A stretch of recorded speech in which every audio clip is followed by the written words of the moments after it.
அவையில் அவருக்கு ஒரு ஷார்ட்டேஜ் இருக்குது. ஆனால் அவைக்கு வெளியில் மக்கள் ஆதரவு அதிகமாக இருக்குது. தமிழ்நாட்டுக்கு நலனுக்காக, தமிழ்நாட்டு வளர்ச்சிக்காக, தமிழ்நாடுக்கு கிடைக்க வேண்டிய பங்குக்காக அதுக்கு நான் யாரை வேணா போய் சந்திப்பேன்ட்டார். வெளிப்படையா சந்திப்பேன்ட்டார். அப்படின்னா என்ன அர்த்தம்? அதிமுகவில் பெரும்பாலான எம்எல்ஏக்களோட முடிவு என்னன்னா, நாம் டிவிகே இந்த கவர்மெண்ட்டில் சேரணும், இதுக்கு இவங்களுக்கு சப்போர்ட் பண்ணணும். அப்போ என்னென்னா அதுக்கு என்னென்னா ஸ்டாலினுக்கு மனசில் அவ்வளோ வருத்தம். ராகுல் காந்தி நம்மளை இப்படி பண்ணிட்டு போயிட்டாரு. அண்ட் அவர் மேடையில் உட்காரும்போது நான் என்ன அங்கே போய் பார்க்குறது. இந்த விஜயோட அலையில் அதிமுக உண்டு, இல்லை திமுகவும் இல்லை பாஜகவும் முழுகி போய் அண்ணாமலை டிவிக்கே போனால் பெஸ்ட்டு. அண்ட் அவரே தயாராக இருந்தார். கூட இங்கே டெல்லியில் பிஜேபி மேல் வட்டாரத்தில் பேசப்பட்டது. ஏன்னா அவருக்கு தோணுதா பிஜேபியில் ஃபியூச்சர் இருக்கா, இல்லை நாம் தேர்தல் முடிந்த பிறகும் தேர்தல் மோத கேள்விப்பட்டது என்னன்னா அவர் ஆதரவாளர்கள்லாம் விஜயோட போகணும்னு நினைக்கிறாங்க. அவரே விஜய்க்கு போன கூட மாதிரி பேசுகிறாங்க. இந்த காங்கிரஸ் கதையே இதுதான்.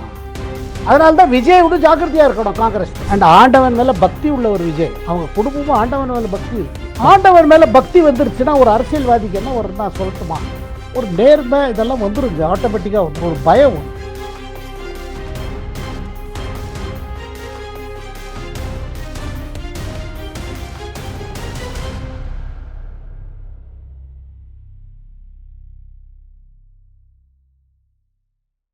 வணக்கம் தென்னவன் மீடியா நண்பர்களே. விஜய் அவர்கள் தமிழ்நாட்டுக்கு முதல்வராக பொறுப்பேற்றுள்ளார். இந்த முக்கியமான தருணத்தில் நம்முடன் இணைந்திருப்பவர் திரு சேகர் ஐயர் அவர்கள். அவர்களிடம் கேட்க நிறைய இருக்கிறது, வாங்க கேட்போம். வணக்கம் சார். வணக்கம் சிவகுமார் சார். வணக்கம் சார். தவிக அரசு வெளிப்புற ஆதரவால் ஆட்சி அமைஞ்சிருக்கு. So CBI, CPM, VCK, IUML இந்த கட்சிகள் திமுக கூட்டணியில் இருந்து கொண்டே ஆட்சி அமைய ஆதரவு தெரிவிச்சிருக்காங்க. ஸோ சட்டசபையில் எதிர்கட்சி திமுக. ஸோ திமுக கூட்டணியில் இருக்கிறவங்க இவங்க சட்டசபையில் எப்படி நடந்துப்பாங்க? ஆளுங்கட்சிக்கு ஆதரவாகவா, எதிர்கட்சிக்கு ஆதரவாகவா? அது இந்த ஒரு வித்தியாசமான அமைப்பு தமிழக அரசை எப்படி பாதிக்கும்? அதாவது இவங்க ஒரு நிர்பந்தத்தில், ஒரு கட்டாயத்தில் இந்த முடிவு வந்திருக்காங்க. முடிவு எடுப்பதற்கு முன்பாக திமுக தலைவர், தோற்றுப்போன முதல்வர் ஸ்டாலினோடு சந்தித்து முடிவுக்கு வந்திருக்காங்க. சொல்லுவது காரணங்கள் என்னன்னா, நாங்கள் திமுக கூட்டணியில் இருந்து கொண்டு இந்த அரசை ஆதரிப்போம். அதற்கு காரணம் 1, 2, 3. ஒன்று யாருக்குமே தேர்தல் விருப்பம்னு அவசியம் இல்லை, மீண்டும் தேர்தல். ஏன்னா இது ஒரு தொங்கு சபை. இரண்டாவது, குடியரசு தலைவரோட ஆட்சி வரக்கூடாது, ஆளுநர் ஆட்சி கூடாது. மூன்றாவது, இது மாதிரி ஒரு ஆளுநர் ஆட்சியோ குடியரசு ஆட்சியோ வந்ததுன்னா அது பின்னாடி பிஜேபி வந்துடும். பிஜேபி பின்னாடி வந்துடுதுன்னா அப்போ நமக்கு இதில் மதசார்பற்ற அரசியல் நடக்காது. இதெல்லாம் காரணம் காட்டியிருக்காங்க. இது ஒரு பக்கம். இன்னொரு அதில் என்ன விஷயம்னா பாருங்க, விசிகே தலைவர் திருமாவளவன் பிரஸ்ஸை சந்திக்கலை, ஒரு ஸ்டேட்மெண்ட் தான் விட்டார். அப்புறம் இன்னைக்கு ஸ்வேரிங் இன் செரமனியில் இல்லார், அவர் டெல்லி வந்துட்டார்னு கேள்வி. அவர் இல்லை அங்கே இடத்துல.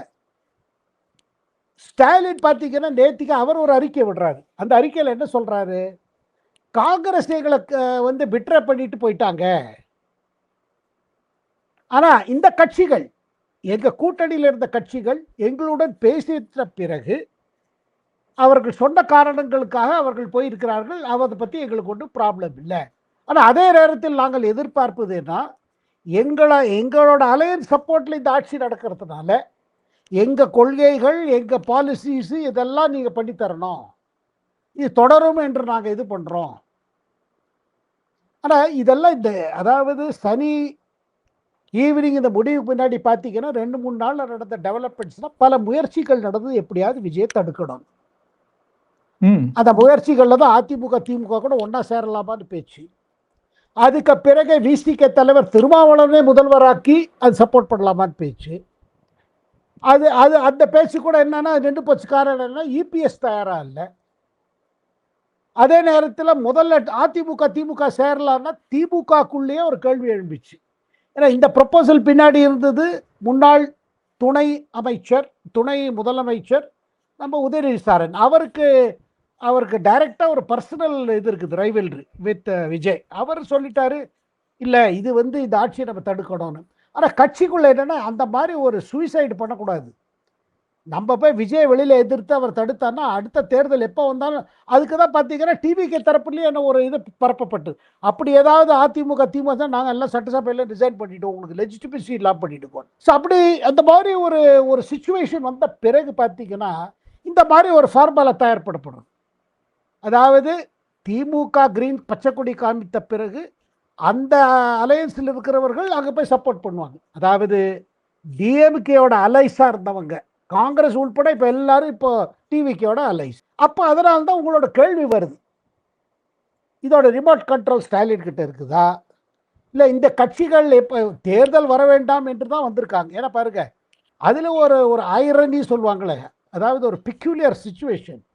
இந்த இப்போ காங்கிரஸ் அவருக்கு கிடைத்திருக்கிறது 107, இப்போ 107ல் 120 ஆயிருக்கு. அந்த 13 மெம்பர்ஸ் பார்த்தீங்கன்னா அவங்க எல்லாரும் ஜெயிச்சது ஆன்டி டிவிகே ஓட்டில், காங்கிரஸ் உள்பட. காங்கிரஸ் கூட அலையன்ஸ் முன்ன பண்ணல, தேர்தல் முடிந்த பிறகு தப்புன்னு தாவிட்டாங்க. கரெக்டாக நாங்கள் மேண்டேட்டை ரெஸ்பெக்ட் பண்ணுறோம். வேற இந்த கட்சிகள் மேண்டேட்டை பற்றி பேசலை, நம்ம தடுக்கக்கூடாது, அதாவது விஜய் தடுப்பது சரியில்லை, அவருக்கு ஓட்டு வந்திருக்கு, அண்ட் முதல் சிங்கிள் லார்ஜஸ்ட் பார்ட்டியாக வந்திருக்கு. இந்த நம்ம எதுக்கு இதெல்லாம் ரெஃபர் பண்ணுறோம் பார்த்தீங்கன்னா, எதுக்கு இந்த மாதிரி ஸ்டேட்மெண்ட்ஸ் என்ன உள்ளுக்குள்ளே பாருங்க. நம்ம திமுக தலைமைக்கு பயம் என்னன்னா, இவர் தேர்தல் பிரச்சாரத்திலையும் சரி, இன்னைக்கு அவர் பொறுப்பு எடுத்துட்ட பிறகு பார்த்தீங்கன்னா அவர் இந்த ஊழலுக்கு எதிர்த்து ஒரு போராட்டம், அதாவது ஒரு அரசு தரப்புலேருந்து ஒரு பெரிய இது இருக்கும் கேம்பெயின். அப்படி வந்துன்னா நம்ம மேலே கேசஸ்லாம் வரும். அப்போ நாம் என்ன பண்ணுறது, நாமெல்லாம் எப்படி செய்வது, இதை எப்படி தொடர்வது, இதெல்லாம் இந்த மாதிரி பிரச்சனையெல்லாம் ஆரம்பிச்சிருச்சு. ஸோ அதனால் பார்த்தீங்கன்னா நான் கேள்விப்பட்டது என்னென்னா, திமுக தலைமை தரப்பிலிருந்து கோரப்பட்டிருக்கு இந்த கட்சிகள் போய் சப்போர்ட் பண்ண கட்சிகளுக்கு, நீங்கள் பாருங்க ரொம்ப விண்டிக்டாலாம் போனால் நீங்கள் you have to raise your voice. அதாவது பல இது செஞ்சு மக்கள், ஏன்னா அவையில் அவருக்கு ஒரு ஷார்ட்டேஜ் இருக்குது, ஆனால் அவைக்கு வெளியில் மக்கள் ஆதரவு அதிகமாக இருக்குது. இன்னைக்கு பாருங்க ஒரு உற்சாகம் தமிழ்நாடு முழுவதும், அது இளைஞர்கள் மத்தியில் என்ன ஒரு மாற்றம் வந்துருச்சு. அந்த மாற்றத்து தேவைப்பட்ட மாற்றம் பார்த்துட்டோம். அதனால்தான் நீங்கள் பாருங்க 59 வருடங்களுக்கு பிறகு இந்த திராவிட அரசியல் இல்லாத ஒரு ரிஜெக்ட் பண்ணி ஒரு அந்த திராவிட அரசியல் இல்லாத ஒரு புது செட்டப்பு. ஸோ இதெல்லாம் பார்க்கும்பொழுது தமிழ்நாடு ஒரு பெரிய மாற்றத்துக்காக ஓட்டளித்திருக்கிறது. ஸோ அந்த மாற்றத்தை இவங்க தலை குறிந்து அதை வரவேற்க வேண்டியிருக்கு, வேற வழி கிடையாது. அது ஏதாவது தடங்கல் செய்தாலோ இது செய்தாலோ வரும். அதனால் அவர்கள் என்ன செய்வார்கள், இப்போ பொறுமையாக இருப்பாங்க, இப்போ ஒன்றும் பண்ண மாட்டாங்க. ஆனால் இவர் பாருங்க முதல் நாள்லேருந்து டப்பு டப்புன்னு ஆரம்பிச்சிட்டார் காரியம், நோ பிரேக். வந்தார், என்னென்ன ப்ராமிஸ் இருந்தோ 1 2 3 ஆரம்பிச்சிட்டாரு. என்னென்ன, மகளிர்களுக்காக தனிப்படை பாதுகாப்பு படை, 2வது இந்த ட்ரக்குக்கு எதிர்த்து நடவடிக்கை, அப்புறம் 3வது வந்து இந்த 200 units free electricity up to 500 units, அதுக்கப்புறம் நீங்கள் அதிகமாக கொடுத்தானோ. சரி, இந்த மாதிரி அவர் ப்ராமிஸ்லாம் பண்ணிட்டு இருக்காரு. ஆனால் அதே நேரத்தில் 2 விஷயம் சொல்லிட்டார் சிவகுமார் சார், அது நம்ம நல்லா புரிஞ்சுக்க வேண்டியது. விஜயோட உள்நோக்கம், மேல் நோக்கம், அப்புறம் ஃபியூச்சர் நோக்கம் எல்லாம் அதில் அடங்கியிருக்கு. என்னன்னா, 1, அதாவது இன்னைக்கு தமிழ்நாடோட என்ன நிதி நிலைமை, அதில் வாய் கூசாமல் சொல்லிட்டாரு, இவங்க சொரண்டிட்டு போயிட்டாங்க. தேவ் எம்ப்டிட் த ட்ரெஷரி, நம்பர் 1. ஆகையால் ஒரு இந்த அரசு ஆரம்பிக்கிறச்சே நம்ம, ஏன்னா 10 லட்சம் பப்ளிக் டெட் இருக்கிறாங்க, அதான் கடன் செலவழிக்க வெளில, ஏன்னா கடன் வாங்குறது தப்பு இல்லை, பட் அதுக்கு எந்த இதுக்காக செலவழிச்சிருக்கீங்க, அந்த செலவழிச்ச பணத்தில் உங்களுக்கு ரிட்டர்ன் இருக்கா, இல்லை வெறும் தேர்தல் ஜெயிக்கணும்னு செலவழிச்சிட்டீங்களா? இந்த கேள்வியில் வரும் பார்த்தீங்கன்னா, இது ப்ரூடென்ட் அப்ரோச் கிடையாது.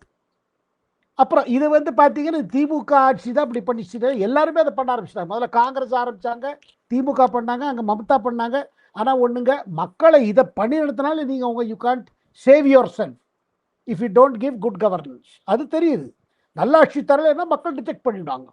இப்போ எங்கே ஒரு இது ஒரு முக்கியமான விஷயம் சொன்னார். ரெண்டாவது விஷயம்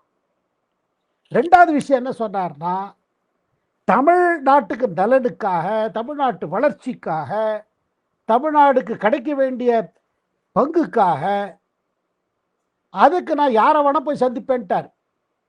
வெளிப்படையா சந்திப்பேன்ட்டார். அப்படின்னா என்ன அர்த்தம்? அப்போ மத்திய அரசோட பிரதமர் மோடியோட நல்லா இதில் ஸ்டார்ட் பண்ண போறாரு. இந்த உறவு சென்டருக்கும் தமிழ்நாட்டுக்கு இருக்க உறவுக்குள்ள பாலிடிக்ஸ் கொண்டு வராமல் முயற்சி பண்ணுவார்.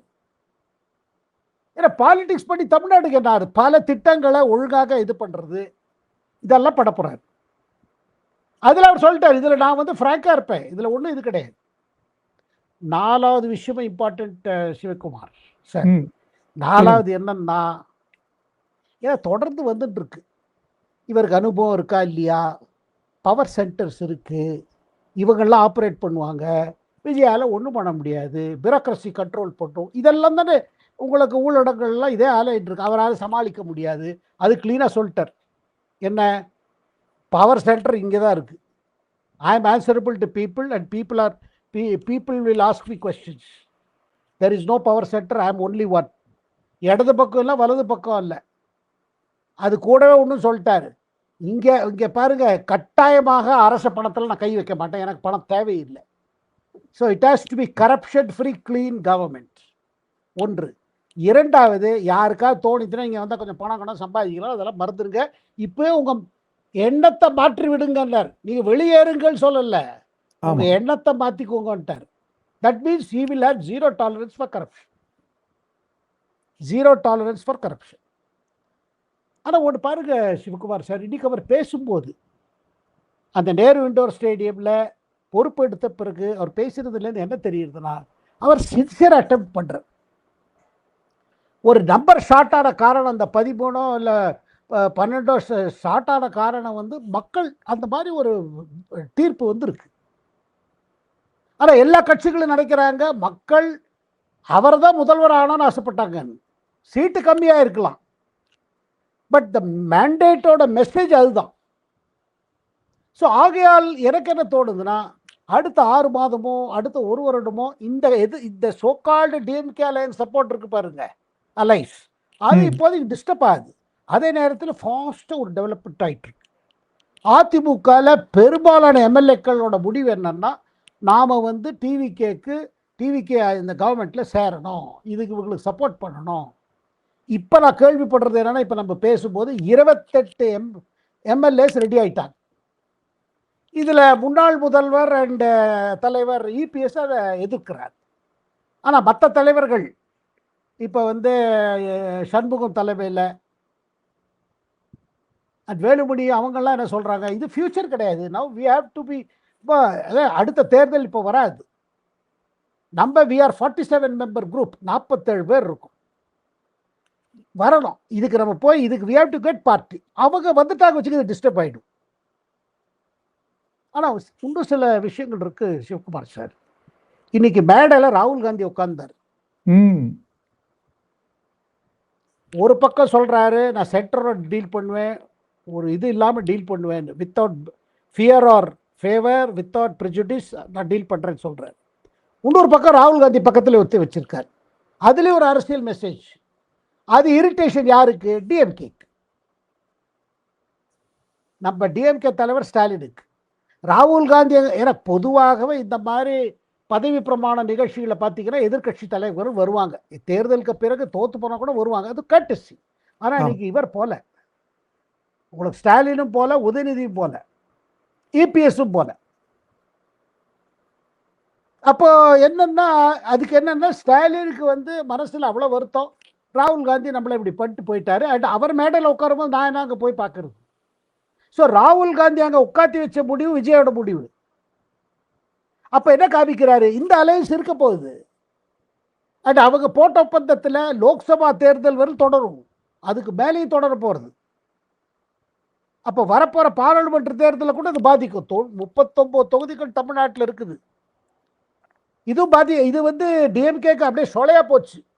39க்கும் அவங்கள்ட்ட தான் இருக்குது இந்த தரம் இப்போ 2024. ஸோ இதெல்லாம் பார்க்கும் பொழுது அது ஒரு பெரிய ஒரு என்ன சொல்வது, definitely most significant election of this century. Really sir, இப்ப காங்கிரஸ் வந்து ஏன் இவ்வளவு வேகமா டிஎம்கேயை விட்டுட்டு டிவிகேக்கு ஆதரவு கொடுத்தது? ஸோ இப்ப ராகுல் காந்தியோட ஸ்ட்ராட்டஜி என்ன நம்மளால புரிஞ்சுக்க முடியுது. அது அவங்களுக்கு அவங்க எதிர்பார்க்கிற பலனை தருமா? ஏன்னா இந்திய கூட்டணி இப்ப என்ன ஆகும் அதையும் நீங்க மனசுல வச்சு பதில் சொல்லணும். இல்லைங்க, இந்திய கூட்டணி இப்போ இருக்கிற நிலைமை பார்த்தீங்கன்னா அது வந்து இப்போ ஐசியூவில் இருக்குது. ஏன்னா இங்கே பாருங்க, கூட்டணி அது இருக்குதான்னு முதல் கேள்வி. எங்கே எங்கே இருக்குது? மமதா பாருங்க, இன்னைக்கு ஒரு கால் கொடுத்துருக்காங்க, ஒரு புது எதிர்கட்சியோட ஒரு ஃப்ரண்ட் வரணும். அண்ட் அதோட கொள்கைகள் எப்படி இருக்கணும்? ரேடிக்கல் லெஃப்டாக இருக்கணும். ரேடிக்கல் லெஃப்ட்னா மௌவாதி அலைன்.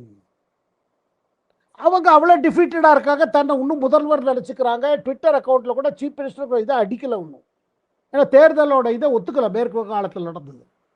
அவங்க குரல் கொடுக்குறாங்க. ரெண்டாவது, ராகுல் காந்தி அங்கே என்ன பண்ணார், தேர்தல் நடந்து கொண்டு இருக்கிற இதில் அந்த நேரத்தில் அங்கே போய் என்ன சொன்னார்? இல்லை போகலங்க, அது போயிட்டு வந்தார். ஆனால் அவர் இது என்ன பண்ணார்னா, பதிவு செய்த வீடியோ ரிலீஸ் பண்ணார். என்ன, மேற்கு வங்காளத்தில் பிஜேபி ஜெயிக்க போகிறது, திரிணாமுல் காங்கிரஸ் தோக்க போகிறது. அண்ட் பிஜேபி ஜெயிக்க போகிறதுக்கு காரணம் திரிணாமுல் காங்கிரஸ் தான். சரியான ஆட்சி கொடுக்கல, ஊழல் ஆட்சி, அதில் தான் அட்வான்டேஜ் எடுத்துட்டு பிஜேபி வருதுன்னு சொன்னார். ஆனால் தேர்தல் முடிந்த பிறகு, தேர்தலோட ரிசல்ட்ஸ் வரும்போது என்ன சொல்கிறாரு? மமதா சொல்லுது கரெக்டு தான், 100 சீட்டு திருட்டு போச்சுங்கிறார். திரும்பி அதை பழைய ஓட்டு திருட்டு சீட்டு திருட்டுன்னு ஆரம்பிச்சார். இப்போ சீட்டை திருடுறாங்கங்கிறார். முன்ன வரும் ஓட்டு திருட்டுனார், இப்போ சீட்டு 100 சீட்டு, அதுதான் மமதா சொல்கிறாங்க. பட் அதே நேரத்தில் அகிலேஷ் யாதவ் போல தலைவர்கள் அவங்க என்ன சொல்கிறாங்க? காங்கிரஸ் இந்த மாதிரி செய்து தவறு, காங்கிரஸ் வந்து டிஎம்கேயோட செய்து தவறு, காங்கிரஸ் திரிணாமுல் மம்தாக்கு செய்து தவறுன்னு அவங்க சொல்கிறாங்க. இப்போ இந்திய கூட்டணியோட அடுத்த டெஸ்ட் எங்கே கேட்டீங்கன்னா உத்தரப்பிரதேசம். இப்போ 2027 இதே இந்த ஏப்ரல் மேலே அந்த தேர்தல் வருது, 2027. அந்த தேர்தலில் நீங்கள் பாருங்க, போன தரமும் என்ன ஆச்சு நம்ம பார்த்தோம். போன தரம் காங்கிரஸ் சமாஜ்வாதி பார்ட்டி ஒன்றா இல்லை. இதுக்கு முந்தின தேர்தல் ஆச்சு, ஒன்றும் பெரிய காங்கிரஸால் பண்ண முடியல. ஸோ இந்த தடவை நீங்கள் பார்த்தீங்கன்னா அகிலேஷ் யாதவ் காங்கிரஸ் சேர்த்துப்பறா, ராகுல் காந்திக்கோ முலாயமுக்கோ ஒரு அண்டர்ஸ்டாண்டிங் வருமா? ஏன்னா அங்கே 403 தொகுதிகள் இருக்குது. இட்ஸ் அ பிக்கஸ்ட் உங்களுக்கு சட்டசபை, நாட்டிலே பெரிய சட்டசபை உத்தரப்பிரதேசம். அலையன்ஸ் இல்லாமல் முலாயமால முடியுமா? அப்புறம் காங்கிரஸ் கண்டு வச்சிருக்கிறதும் அந்த இஸ்லாமியர் ஓட்டு. அகிலேஷ் யாதவுக்கு எப்போது இருக்குது இஸ்லாமியர் ஓட்டு. இதில் ஒரு தேர்ட் ஃபேக்டர் இருக்கிறது மாயாவதி, பகுஜன் சமாஜ் பார்ட்டி. அவங்க சமீபத்தில் சோனியா காந்தி பார்த்துட்டு வந்திருக்காங்க. அப்போ காங்கிரஸுக்கும் அகிலேஷ் யாதவுக்கும், இந்த ராகுல் காந்தி அகிலேஷ் யாதவுக்கு ஒரு டென்ஷன். ஒருவேளை காங்கிரஸுக்கும் சப்பாக்கும், அதாவது சமாஜ்வாதி பார்ட்டிக்கும் ஒரு இது இல்லை வச்சுக்கோங்க, ஒரு ஒப்பந்தம் ஏதாவது வரா முடியாது. ஏன்னா எனக்கு இப்போ இன்னைக்கு தேதி பார்க்கும்போது வரது ஒன்று இதுவாக இருக்குது, அது அவ்வளோ சாத்தியம் இல்லைன்னு தெரியுது. ஆனால் பட் அதுக்கு ஆல்டர்னேட்டிவ் என்ன? அப்போ ஒருவேளை காங்கிரஸ் தலித்து ஒன்றா போகலாம், காங்கிரஸ் அண்ட் பிஎஸ்பி. ஏன்னா இவர் என்ன நினைக்கிறார், ராகுல் காந்தி உத்தரப்பிரதேசத்தை பொறுத்த மட்டும் நம்ம கூட இருந்த ஓபிசி நம்ம கிட்ட இழுத்துக்கணும், தலித்தை நம்ம கிட்ட இழுத்துக்கணும், இஸ்லாமியர்கள் ஆல்ரெடி நம்ம கிட்ட இருக்காங்க. இப்படி பண்ணாதான், இந்த மாதிரி யுகம் போட்டாதான் பிஜேபியை நம்ம தோக்கடிக்க முடியும். இது அவரோட பிளான். ஸோ இப்போ இந்த தேர்தல் இருக்கு பார்த்தீங்களா, இந்த 2027 நடக்கிற தேர்தல், உத்தரப்பிரதேச தேர்தலுக்கு அப்புறம் தான் யார் அந்த முகமா இருக்கோ எதிர்கட்சி தலைவருக்கு முகம். அடுத்த 2029 தேர்தலில் யார் வந்து who will take on prime minister Modi, அதுக்காக ஓட்டெல்லாம் பிரிவு ஏற்படாமல் இருக்க, பிளவு ஏற்படாமல் இருக்க ஒன்றா வருவாங்களா? இதெல்லாம் பெரிய கேள்விக்குறியா இருக்கு. ஏன்னா ராகுல் காந்தி என்ன இருக்கிறாரு, இந்த சோகால்டு அலையன்ஸ் பார்ட்னர்ஸ் தான் நம்மளை காலி பண்ணாங்க. இந்த ஓபிசி பாலிடிக்ஸ் வந்து சமாஜ்வாதி பார்ட்டியோட ரைஸில் தான் காங்கிரஸ் கீழே போச்சு. இஸ்லாமியர்கள் நமக்கு ஓட்டு போட்டு கொண்டிருந்தார்கள், அவர்கள்லாம் ஷிஃப்ட் பண்ணாங்க சமாஜ்வாதி பார்ட்டிக்கு. மாதிரி பல இடத்துல அவர் அந்த மாதிரி நினைக்கிறார். ஸோ இப்படி இருக்கும் பொழுது ராகுல் காந்திக்கு 2 குறி இருக்குங்க. உத்தரப்பிரதேச அவருக்கு உத்தரப்பிரதேசத்தை எப்படியாவது சமாளித்து ஒரு டீசென்ட் ஃபிகர் நம்ம வாங்கிட்டோம்னா அடுத்த 2029 வர பாராளுமன்ற தேர்தலில் மற்ற எதிர்கட்சிகளை நம்பிட்ட வர முடியாகும். அப்போ பிஜேபியை சமாளிச்சுடலாம் அப்படின்னு அவர் ஒரு யூகம் பண்ணி வச்சிருக்காரு. இதுதான் எனக்கு கிடைக்கும் தகவல் சார். ஸோ இப்போ காங்கிரஸ் தவேகா கூட்டணி தமிழ்நாட்டில் உருவானதுனால பிஜேபிக்கு புதிய ஸ்ட்ராட்டஜி எடுத்துக்க வேண்டிய நிலைமை ஏதாவது வருதா? கட்டாயமா கட்டாயமா. இப்போ தமிழ்நாட்டில் பாருங்க, இப்போ தமிழ்நாட்டில் ஒரு இரலவன்ஸ் வந்துருச்சு இல்லை. அதாவது எவ்வளவுதான் இந்த ஒரு அதிமுக கூட்டணியில் இருந்து இந்த இரலவன்ஸுக்கு காரணம் என்ன, வேற ஒன்றும் இல்லைங்க, விஜயோட அலை. இந்த விஜயோட அலையில அதிமுக உண்டு இல்லை திமுகவும் இல்லை பாஜகவும் முழுகி போயிடுது. மக்களை ஒன்றும் கண்டுக்கல. அதனால பிஜேபிக்கு எதிர்த்து போச்சா, திமுகக்கு எதிர்த்து போச்சா, அதிமுகக்கு எதிர்த்து போச்சா, இல்லை இந்த அலையில் அந்த மாதிரி ஸ்வெப்டவே பாருங்க சொல்லுவாங்க பாருங்க, அலை அடிச்ச அலையில போயிடுது. அதனால பிஜேபிக்கு மீண்டும் புதுசா ஆரம்பிக்கணும். அண்ட் எப்படி புதுசா ஆரம்பிக்கணும்னா, விஜய் வந்த பிறகு தமிழ்நாடு அரசியல் மாறுறது. இந்த ஊழலுக்கு எதிர்த்து இத்தனை நாள்ல போராடிட்டு அதை இன்னும் ஃபர்தரா கொண்டு போய் விஜய் ஆட்சி மாற்ற கொண்டு வந்துட்டார். இப்ப பிஜேபிக்கு இது எப்படி ஆரம்பிக்கிறது, எப்படி முன்னாடி போறதுன்னு யோசிக்கணும். அண்ட் ஒரு ப்ராப்ளம் என்னங்க சிவகுமார் சார், பிஜேபிக்கு இருக்கிற லீடர்ஷிப்பு ஒரு கம்ப்ளீட்டா இருக்கணும். கம்ப்ளீட்டா மாற்றம் தேவை இதில். ஏன்னா old leaders will not work. ஏன்னா நீங்க ஒரு ஸ்பேஸ் இது பண்ணணும், அப்புறம் திருப்பி திருப்பி அந்த கேள்வி வருது. இப்ப பாருங்க, சந்தேகம் இல்லாம இவரோட விஜயகுமாருக்கு நல்ல சப்போர்ட் கொடுத்தது நம்ம இவர் யாரு, சிறுபான்மையர்கள். எல்லா கம்யூனிட்டிஸும் ஒன்றுமே இல்லாமல் அந்த மாதிரி ரிசல்ட் இது. ஸோ ஸ்ட்ராட்டஜி மாற்றணும், ஸ்ட்ராட்டஜி இது பண்ணணும். அண்ட் விஜய் நீங்கள் வந்து இப்போ நல்ல குட்வில் இருக்கு அவருக்கு. ஸோ ஒரு எதிர்கட்சியாக செயல்படணும்னா கொஞ்சம் பொறுமையாக இருக்க வேண்டியிருக்கும். இந்த நேரத்தில் உங்கள் அறக்கட்டளையை பார்க்கணும். What is your organisation? And அந்த ஆர்கனைசேஷனில் இத்தனை நாள் செயல்பட்டு வந்த தலைவர்கள் இண்டிவிஜுவல்ஸ் மாதிரி செயல்பட்டாங்க. நான் பேர் எடுக்க விரும்பல சிவகுமார் சார். எல்லா தலைவர்களும் என்னன்னா நமக்கு என்ன நமக்கு என்ன நமக்கு என்ன, இதனால நமக்கு என்ன போகுது, இல்லை அவங்க பொறுப்புல இருந்தா நாம தான் இருக்கணும், வேற யாரும் கூடாது. இந்த இது எங்கெல்லாம் இருந்திருக்கோ பிஜேபிக்கு சமம் வந்துடும். ஸோ இப்போ ஒரு நேரம் வந்து பிஜேபிக்கு ஒரு புதுசாக ஆரம்பிக்கணும். ஆனால் அதே நேரத்தில் எந்த கட்சியும் நீங்கள் ரைட் ஆஃப் பண்ண முடியாது. பாருங்க, மேற்கு வங்காளத்தில் பாருங்க, 2016 0 கிடைச்சது பிஜேபிக்கு. 5 வருடம் பிறகு 2021 பாருங்க கொஞ்சம் ஏறித்து சீட். 2021 77 ஆச்சு, 0 to 77. இன்னைக்கு 77லேருந்து எங்கே போயிருக்கு பாருங்க, ஆட்சி பிடிச்சாச்சு. ஸோ அதனால பிஜேபிக்கு ஒரு லாங் ஜேர்னி.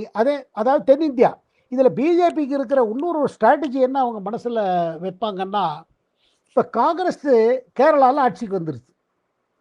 முதல்வர் யாருக்கு தான் ஒரே தொங்கலாக இருக்குது, உள்ள உள்பூசல் பயங்கரமாக இருக்குது. அது ஒரு பக்கம். கர்நாடகாவில் காங்கிரஸ் இருக்கிறது. ஆனால் டிகே சிவகுமாரா தொடர்ந்து இருப்பாரா, இல்லை டிகே சிவகுமார் முதல்வர் ஆவாரா, சித்தராமையா தொடர்வாரா, அது ஒரு லாங்கஸ்ட் ஒரு பொலிட்டிக்கல் இது ஓடிட்டு இருக்கு, ஒரு கிரைசிஸ்.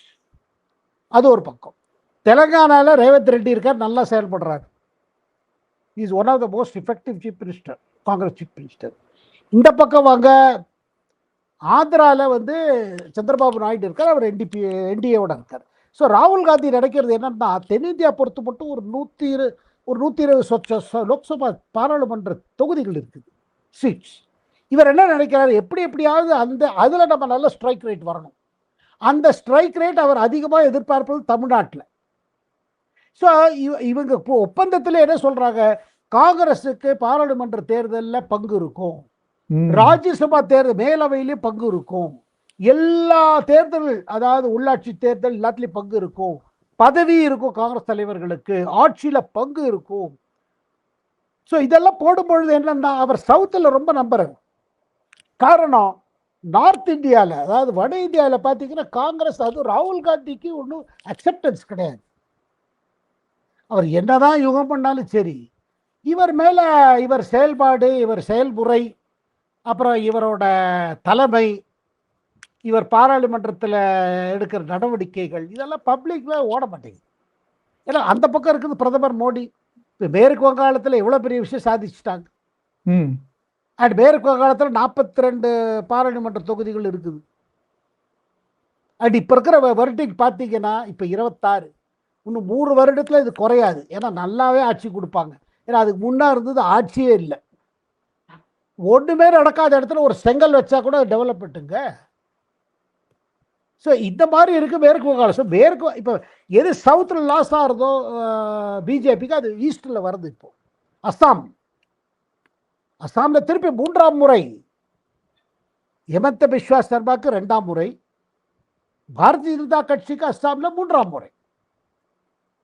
ஸோ இதெல்லாம் பார்க்கும்பொழுது என்னன்னா அடுத்த எலெக்ஷன் 2027 யூபி எலெக்ஷன் ரொம்ப குரூஷியல். ஆனால் அதில் ஜெயிக்கிறதுக்கு ஏதாவது ராகுல் காந்தி கிட்ட ஃபார்முலா இருக்கா என்ன கேட்டிங்கன்னா ஒன்றும் ஃபார்முலா கிடையாது.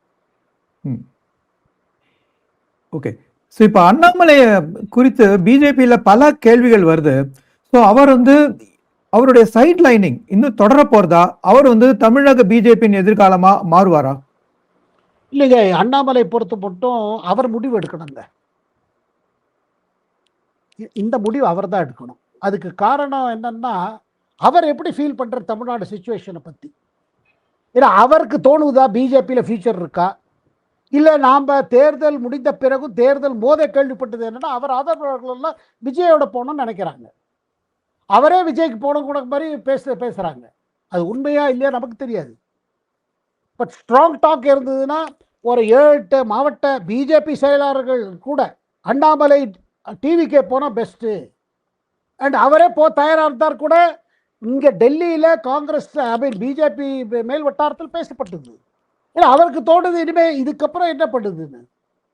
ஏன்னா அவருக்கு என்ன ஒரு இதுன்னா இந்த திமுகவை எதிர்த்து ஒரு போராட்டத்தை நடத்தி, ஊழல் போராட்டத்தை நடத்தி அதை பெனிஃபிட் வாங்கினது விஜய். அதை டுக் இட் ஃபார்வர்ட் அப்படின்னு இருக்குது. பட் அதே நேரத்தில் பாருங்க இது ஒரு சிச்சுவேஷன் இருக்கு அங்கே. பட் ஒன்னே ஒன்று இருந்துச்சுங்க, இதில் நம்ம பேசுகிறாங்க, பல பேர் சொல்கிறாங்க இவர் தலைமையில் இருந்தால் இவ்வளோ மோசமாக இருக்காது. என்ன கேட்டிங்கன்னா அதுக்கு ஸ்கோப் இருந்திருக்காது. ஏன்னா விஜய் பிஜேபியோட வந்திருக்க மாட்டார். முயற்சிகளும் நடந்தது. அவருக்கு விஜய்க்கு நேச்சுரல் இல்லை ராகுல் காந்தி அண்ட் காங்கிரஸ். இன்னைக்கு நம்ம பார்க்கும் பொழுது அவளுக்குள்ள இருந்த ஒரு இது பார்த்தீங்கல்ல, ஒரு கெமிஸ்ட்ரி. இந்த கெமிஸ்ட்ரி மீறி உங்களுக்கு பொலிட்டிக்கல் அலையன்ஸ் வராதுங்க ராகுல் காந்தி பொறுத்து மட்டும். எங்க கெமிஸ்ட்ரி கட்டுதோ அங்கே அலையன்ஸ் உடைஞ்சுது. ராகுல் காந்திக்கும் ஸ்டாலினுக்கும் கெமிஸ்ட்ரி முறிஞ்சு போனோன்னு தான் அலையன்ஸ் சரி ஒத்துண்டாரு. ப்ரெஷரில் மற்றவங்கெல்லாம் சேர்த்து அவரை கொஞ்சம் சைட் லைன் பண்ணி அலையன்ஸ் பண்ணிட்டாங்க. அவருக்கு பிடிக்கலையே, அந்த அலையன்ஸ் ஒழுங்காக செயலும் பண்ண விடலை. ஆனால் இது ஒரு கேள்வி வருது, நீங்கள் ஸ்டாலினோட தலைமையில் இருந்த கூட்டணியில் அந்த இடத்துல ஓட்டை வாங்கிட்டு, அதாவது விஜய்க்கு எதிர்த்து ஓட்டை வாங்கிட்டு அப்புறம் விஜய்க்கு சப்போர்ட் கொடுக்குற மேண்டேட் அங்கே இருக்குங்கிறது அது ஒரு அரசியல் நியாயமா? ஏன்னா பாருங்க காங்கிரஸ் இது மாதிரி பண்ணிகிட்டே இருக்கும். அதனால தான் பிரதமர் சொன்னார், இந்த காங்கிரஸ் கதையே இதுதான். அதனால தான் விஜய் விட ஜாக்கிரதையாக இருக்கணும் காங்கிரஸ். ஏன்னா எப்போ அவங்க என்ன பண்ணுவாங்கன்னு தெரியாது. இப்போ பாருங்க மகாராஷ்டிராவில் 2019 என்ன பண்ணாங்க, பாஜகவும் சிவசேனாவும், அதாவது உங்களுக்கு பட்னவிஸும் உத்தவ் தாக்கரேயும் ஒரு ஜாயிண்டாக ஒரு அலையன்ஸில் 2019 சட்டசபை தேர்தல் ஃபேஸ் பண்ணுறாங்க. பாராளுமன்ற தேர்தலுக்கு பிறகு தேர்தல் முடிவுகள் is in favour, totally in favour of BJP Shiv Sena government. இவர் கேம்பெயின் போதெல்லாம் ஆனப்புறம் இல்லை எனக்கு முதல்வர் பதவி வேணும்னு ஆரம்பிக்கிறாரு. அதுக்கு பிறகு காங்கிரஸ் அவரை டெம்ப் பண்ணுறது, நான் உன்னை முதல்வர் பண்ணுறேன் இங்கே வாங்க. எங்க பிரதமர் பேரை சொல்லிட்டு மோடி பேரை சொல்லிட்டு ஓட்டை வாங்கிட்டு சீட்டை வாங்கிட்டு காங்கிரஸ் சரத்பவாரோட சேர்ந்து பண்ணாரு. அதோட விளைவு தான் இன்னைக்கு இந்த இடத்துல இருக்கு. இப்போ இன்னைக்கு சிவசேனா சரத்பவார் அதே நிலைமையில் இருக்காரு. ஒர்க் அவுட் ஆகல. ஏன்னா காங்கிரஸோட கை கொடுத்தவங்க எல்லாமே தே ஃபேஸ்ட் ப்ராப்ளம். அதனால்தான் எனக்கு தோணுவது இந்த சப்போர்ட்டிங் பார்ட்டிஸ் விட்டுருங்க. திமுக இன்னைக்கு நாளைக்கு, ஆனால் உங்களுக்கு டேஞ்சர் காங்கிரஸ். என்னைக்கு தோணுது விஜய் சரி இவருக்கு பாப்புலாரிட்டி கம்மியாக இருக்குன்னு டப்புன்னு பல்ட்டி அடிச்சிருவார் காங்கிரஸ். என்னதான் கெமிஸ்ட்ரி இருக்கோ அந்த கெமிஸ்ட்ரி பறந்து போடும். ஸோ இந்த வரப்போகிற நிகழ்வுகளை நம்ம பார்க்கும் பொழுது விஜய்க்கு சேலஞ்ச் இருக்கு, ஆனா பப்ளிக் கான்ஃபிடன்ஸ் இருக்கு. அண்ட் இன்னைக்கு பார்க்கும்போது என்ன தோணுது, ஒரு முதல் முறையாக ஒரு person has become CM is very simple. Humility தெரியுது. இன்னைக்கு அவர் பேசும்போது கூட தெரியுது. he did speak like a politician. ஒரு அரசியல்வாதி மாதிரி பேசல அவர். நான் முயற்சி பண்றதுக்காக வந்திருக்கேன், எனக்கு ஒன்றும் பணம் தேவையில்லை, ஆண்டவன் நிறைய கொடுத்துருக்காரு. அண்ட் ஆண்டவன் மேல பக்தி உள்ள ஒரு விஜய். அவங்க குடும்பமும் ஆண்டவன் மேல பக்தி இருக்கு. ஆண்டவன் மேல பக்தி வந்துருச்சுன்னா ஒரு அரசியல்வாதிக்கு என்ன வரும் நான் சொல்லட்டுமா, ஒரு நேர்மை இதெல்லாம் வந்துருங்க, ஆட்டோமேட்டிக்காக வந்துடும். ஒரு பயம் வரும், இது செய்யக்கூடாது, இது செய்யணும். எப்போ நீங்கள் ஆண்டவன் பேரை எடுக்கிறீங்களோ அப்போ அது வந்துடும். இன்னைக்கு தேதியில் திராவிட ஐடியாலஜி சொல்லிட்டு நடந்தது என்ன? மக்கள் என்ன பார்த்தாங்க? அதிமுக அரசியலையும் பார்த்தாங்க, ஜெயலலிதாவோட கடைசி காலங்கள்லாம் பார்த்தாங்க, அதுக்கு பிறகு திமுக அரசியல் பார்த்துட்டாங்க. 5 வருஷம் என்ன நடந்திருக்கு? பெரியார் போட்டோலாம் முன்னாடி வச்சுட்டு இது பண்ணிட்டு இது நடந்தது. ஆனால் இவர் அதை இது பண்ண பார்க்கறது. இவர் என்ன சொல்றாரு, அவங்க தேர் அவர் கைடர்ஸ். பெரியாரா இருக்கட்டும், அண்ணாதுரையா இருக்கட்டும், காமராஜர் இருக்கட்டும், தே வில் கைடஸ். அவங்க கைடன்ஸ் நம்ம அவங்க கருத்துக்கள்லேருந்து நம்ம கைடன்ஸ் எடுக்கணும். அதே நேரத்தில் நியாயமாக இருக்கணும், நேர்மையாக இருக்கணும், கண்ணியமாக இருக்கணும்.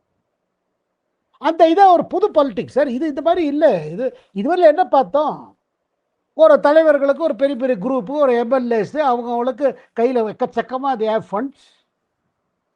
இந்த ஃபண்ட் ரன் பாலிட்டிக்ஸுக்கு இது ஒரு முற்றுப்புள்ளி வைக்கிறதுக்கு ஒரு நேரம் வந்துருச்சு.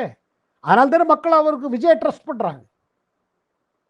ஸோ இந்த கட்சிகள் இந்த மாதிரி செயல்பட்டு தான் அடுத்த தேர்தல் இன்னும் மோசமாக போகும், வேறு வழி கிடையாது. அது யாராக இருந்தாலும் சரிங்க, எவ்வளோ பெரிய நபராக இருந்தாலும் சரி, எந்த கட்சியாக இருந்தாலும் சரி, பீப்புள் வாண்ட் அ டிஃபரன்ஸ். ஒரு குவாலிட்டேட்டிவ் டிஃபரன்ஸ் எதிர்பார்க்குறாங்க. ஏன்னா அடுத்த யார் விஜய்க்கு எதிர்த்து வரணுமோ தே ஹேவ் டு பி அதே சிம்பிளில் இருக்கணும், அதே இமேஜில் இருக்கணும், அதே வேவ் லெங்த்தில் இருக்கணும். வேவ் லெங்க் நான் என்ன சொல்கிறேன்னா அதே மாதிரி இருக்கணும், இல்லை அதோட பெட்டராக இருக்கணும். அதர்வைஸ் இப்போ ஆட்சி ஒரு 6 மாசத்துல நல்ல விஷயம் ஆரம்பிச்சுடுச்சுன்னா மக்கள் ஏன் விஜய் விட்டு வருவாங்க? ஏன்னா ஒரு கம்பேர் பண்ண முடிய ஆயிடுறது இல்லை. அதிமுக திமுக இதே தான் நடக்கிறது. அது தேர்தல் நேரத்தில் 2000 3000 கொடுத்து ஓட்டை வாங்கிடுறாங்க. அதுக்கப்புறம் என்ன நடக்கிறது? அதனாலங்க இதில் வெறும் அரசியல் இல்லை. தேர்தல் பிறகு நீ என்ன அரசியல் வேணால் செய்யலாம், ஆனால் அதே நேரத்தில் மக்களோட விழிப்புணர்ச்சி திறந்துட்டார் விஜய். ஸோ அந்த விழிப்புணர்ச்சி திறந்த பிறகு அது விஜயும் பார்த்துட்டு இருப்பாங்க அவர் என்ன செய்கிறாரு, அது அவருக்கும் தெரியும். ஆனால் அதே நேரத்தில் அவர் கட்டாயமாக நிறைய டைம் கொடுப்பாங்க. யார் நேர்மையாக சின்சியராக ட்ரை பண்ணுறாலோ மக்கள் சொல்லுவாங்க, இல்லை அவர் ட்ரை பண்ணுறாரு. ஏன்னா இன்னைக்கு அவர் நிதியை பற்றி சொன்னது என்ன, நிதி பற்றாக்குறை பற்றி ஏன் சொன்னார்? இதுக்காக தான் சொன்னார், நான் ஏமாத்துறேன்னு நினைக்காதீங்க, கொடுத்த வாக்குறுதிகளை நான் கட்டாயம் அதை ஃபுல்ஃபில் பண்ணுவேன், ஆனால் அதே நேரத்தில் எனக்கு டைம் கொடுங்க. முதல்ல என்ன இருக்குது நான் பார்க்குறேன், பள்ளம் எங்கே இருக்குது, குழி எங்கே இருக்குது, இதெல்லாம் பார்த்த பிறகு நான் செய்கிறேன். ஆனால் எதெல்லாம் செய்ய முடியுமோ செஞ்சுட்டார். மக்கள் பாதுகாப்பு பெரிய இஷ்யூவாக இருந்தது. இவ்வளோ பாலி தொல்லைகள் இன்சிடென்ட்ஸ் வந்து இவங்க வெறும் ரெக்கார்டை காமிச்சிருந்தாங்க, இவ்வளோ ரெக்கார்டு இப்படி இருக்கு அப்படி இருக்குன்னு. ஆனால் எங்கேயோ ஒரு இடத்துல ஒரு இது இல்லாமல் போயிடுது, காவல்காரர்களை கண்டோ சட்ட ஒழுங்கு கண்டோ பயம் இல்லாமல் போயிடுது. ஸோ அந்த இதை ரெஸ்டோர் பண்ணி ஆனோம். அண்ட் ரெண்டாவது ட்ரக் ப்ராப்ளம், ட்ரக் மெனஸ் தமிழ்நாடுல எக்கச்சக்கமாக இன்க்ரீஸ் ஆகுது. அதில் சில நபர்கள்லாம் ஆளுங்கட்சிகளோட தொடரில் இருந்தான்னு வருது. ஸ்கூல் காலேஜஸ் வாசல்லாம் விற்க ஆரம்பிச்சிருச்சுன்னா என்ன அர்த்தங்க? You're finishing the future of Tamil Nadu. So இதெல்லாம் பார்க்கும் பொழுது எனக்கு தோன்ற சிவகுமார் சார் ஒரு மெசேஜ் கிளியராக இருக்கிறது என்னன்னா, அரசியல் வெறும் பிராண்டை வச்சுன்னு ஓடாது, இந்த ஐடியாலஜி அந்த ஐடியாலஜியால் ஓடாது. You have to serve people. And மக்களோட எதிர்பார்ப்பு அதிகமாயிட்டே போகுது. சொன்னதை செய்யுங்க, செய்யறத சொல்லுங்க. இதுதான் தமிழ்நாட்டிலேருந்து எல்லா கட்சிகளுக்கும் ஒரு லெசன். பட் அந்த லெசன் ஆல்ரெடி ஆல் இண்டியா லெவலில் கொடுத்துட்டாங்க பீப்புள் ஆஃப் இந்தியா. அதனால தான் பிரதமர் மீண்டும் மீண்டும் அவருக்கு ஓட்டு போகுது, அவரை நம்புறாங்க. என்ன இருந்தாலும் எத்தனை கஷ்டங்கள் இருந்தாலும் இவர் தான் செய்ய முடியும், இந்தியாவோட திசையை மாற்ற முடியும், இந்தியாவோட நிலைமையை மாற்ற முடியும், இந்தியாவுக்கு பெரிய இது ஒன்று அவர் தான் பண்ண முடியும். யாரும் நம்ப மாட்டேங்கிறாங்களே. அவங்க பிரதமர் மோடி பார்க்கும்போது, ராகுல் காந்தி பார்க்கும்போது அவங்களுக்கு தோணும் இவரால் என்ன பண்ண முடியும். எப்படி இப்போ விஜய் பற்றி பேசினோமோ அதே மாடலில் தானே இவர் பிரதமர் மோடி உட்காந்துட்டு இருக்காரு. உண்மை. இதுல நீங்க மதசார்பற்ற அதெல்லாம் சொன்னீங்கன்னா பாருங்க, இப்ப மேற்கு வங்காளத்தில் என்ன ஆச்சுங்க, மதசார்பற்ற சொல்லி ஏழைகளே லூட்டி அடிச்சிருந்தாங்க. ஏழைட்டேருந்தே பிடுங்கிறது பணம். ஏன்னா மேற்கு வங்காளத்தில் ப்ராஜெக்ட் கிடையாது, ஒன்றும் கிடையாது, கமிஷன்லாம் கிடையாது. ஏழைக்கு சேர போக வேண்டிய மக்கள் நலம் திட்டத்தில் போக வேண்டியதே பணம் அடித்தாங்க. இங்கே நான் ஒரு பெரிய விஷயம் சொல்கிறேன் இப்போ சிவகுமார் சார். இன்றைக்கி எனக்கு கல்கத்தாவிலேருந்து கிடைச்ச தகவல் என்னென்னா, பல பல பேர்கள், பல சின்ன சின்ன தொழில் செய்வர்கள் அந்தந்த பிஜேபி எம்எல்ஏட்ட போய் சொல்கிறாங்க, எங்கே பணம் கொடுக்கணும், யாருக்கு பணம் கொடுக்கணும். பிஜேபியில் கேட்க எதுக்கு பணம், எதுக்கு கொடுக்கணும், இல்லைங்க இப்படி தானே போயிட்டு இருந்தது. அதில் ரோட்டில் டீ விற்கிறவங்க கூட வந்து கேட்குறான். அப்போனா பிஜேபி புதுசாக தேர்ந்தெடுக்கப்பட்ட தலைவர்களுக்குள்ள ஷாக்கு. இது என்னையா, நமக்கு தெரியும் எல்லாத்துலேயும் டோல் பாஜி, வங்க மொழியில் டோல் பாஜி, கட்டு பண்ணி இதெல்லாம் சொல்லிட்டு இருந்தாங்க. ஆனால் இவ்வளோ மோசமா ஒரு தள்ளுவண்டியை தந்து ஏதோ ஒரு 2 இது அன்னைக்கு சம்பாதிச்சு அன்னைக்கு குடும்பத்தை காப்பாற்றுக்கிற இவங்க அவங்கள்ட்ட கூட பணம் பிடிங்கிருந்தாங்க. இந்த இந்த இதுக்கு இதுல என்ன மதசார்பற்ற அரசியல் இது சார்? உங்கள்கிட்ட ஒரு கேள்வி கேட்கணும். நீங்க அதிமுக பத்தி நடுவில் வந்து குறிப்பிட்டீங்க. ஸோ இப்போ அதிமுகவோட எதிர்காலம் என்ன ஆகும்? இபிஎஸ் தலைமையில அந்த கட்சி சர்வைவ் ஆகி இபிஎஸ் இவங்களோட அட்ஜஸ்ட்மெண்ட் வருவாரா, இல்லாட்டி அந்த கட்சி வந்து திருப்பியும் வந்து உடையறதுக்கான வாய்ப்பு அதிகமா இருக்கா? இல்லை, உடையறத விட நான் சொல்லுவேங்க, அதிமுக தனி பயணம் தொடங்கும். அந்த தொடங்குற பயணத்தில் எடப்பாடி தலைமையில் அது இருக்காது. அதை அந்த நிகழ்வை தடுத்துட்டே இருக்கலாம் இபிஎஸ். பட் பீப்புள் யாரெல்லாம் AIADMK supporters, cadre, rank and file, அவங்க ஒரு முடிவுக்கு வந்துட்டாங்க. அதிமுக புது தலைமை தேவை, புது யுகங்கள் தேவை, புது பிளான்ஸ் தேவை, ஸ்ட்ராட்டஜி தேவை. அண்ட் இப்போ அவங்க பார்க்குறது என்னென்னா, உடனடியாக தமிழ் வெற்றி கட்சிக்கு ஆதரவு தரணும். தனிப்பட்ட முறையிலே இல்லை, அதில் சேர்ந்தோம்.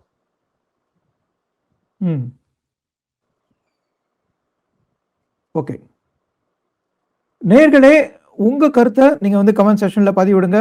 மீண்டும் ஒரு பரபரப்பான அரசியல் சூழலில் நாம் திரு சேகர் ஐயரை சந்திப்போம். அதுவரை நன்றி, வணக்கம். வணக்கம் சார். நன்றி. நன்றி, வணக்கம் சிவகுமார் சார். மிக்க நன்றி.